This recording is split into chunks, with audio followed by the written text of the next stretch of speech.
They told you once your biggest mistake sealed your fate, that every broken promise now stands broken. But what if that is the lie? In the stillness of midnight, in the silence of ancestral whispers, a higher voice speaks. Could it be that before you ever stumbled, God had already written your destiny?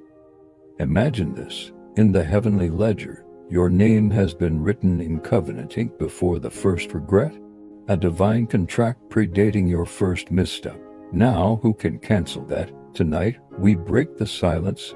We confront the hard truth lurking in your shadows, mistakes, shame, broken dreams.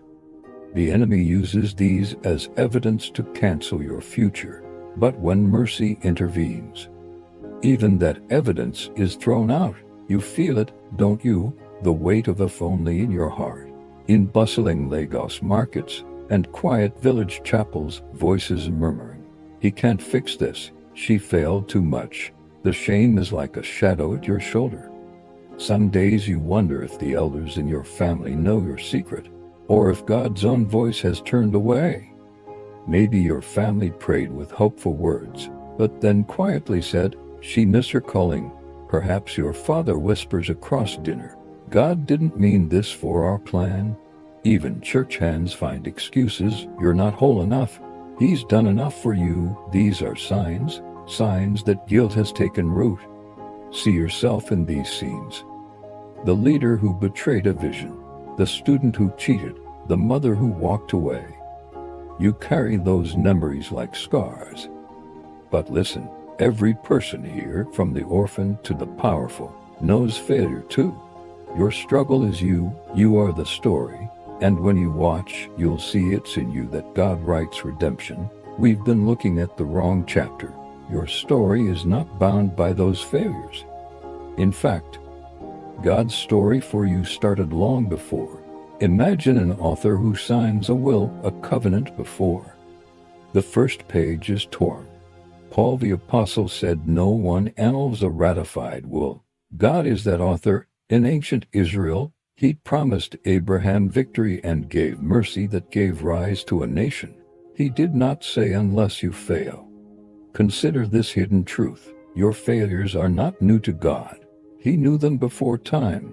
Our greatest mistake today was yesterday's issue on his heart. Like King David's sins, he cried, "God, build my house in mercy." The promise stood, mercy reigned. In our own way, we are like Peter, who denied and still became a rock. Judas, a cautionary tale, but Peter's story shows mercy's power. Here in Africa, we know what generational curses are. Whispers that my father's past is my end.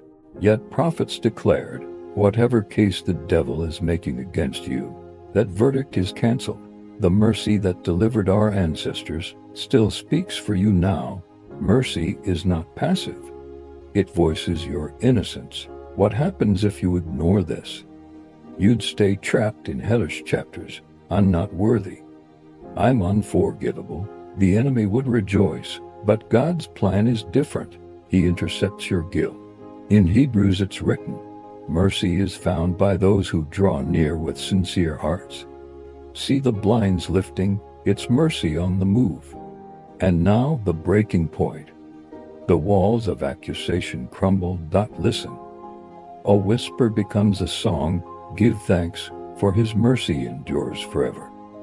In Lamentations, through the Lord's mercies we are not consumed, because his compassions fail not. Great is thy faithfulness. That is your anthem today. You stand in a forgiven past. See how dramatically the scene has changed. Shame becomes sight of hope. People around you watch as the mercy on your face overrides the old verdict. No longer a prisoner of if only. Instead, you were born from a promise. Nothing you did could break it, just as nothing the enemy threw could stop the Sahara from blooming in rain. Today, you breathe deeply knowing the price of your sin is already paid.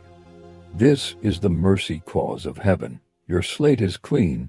As one elder told our people, mercy speaks for me when I am accused. That voice is now yours.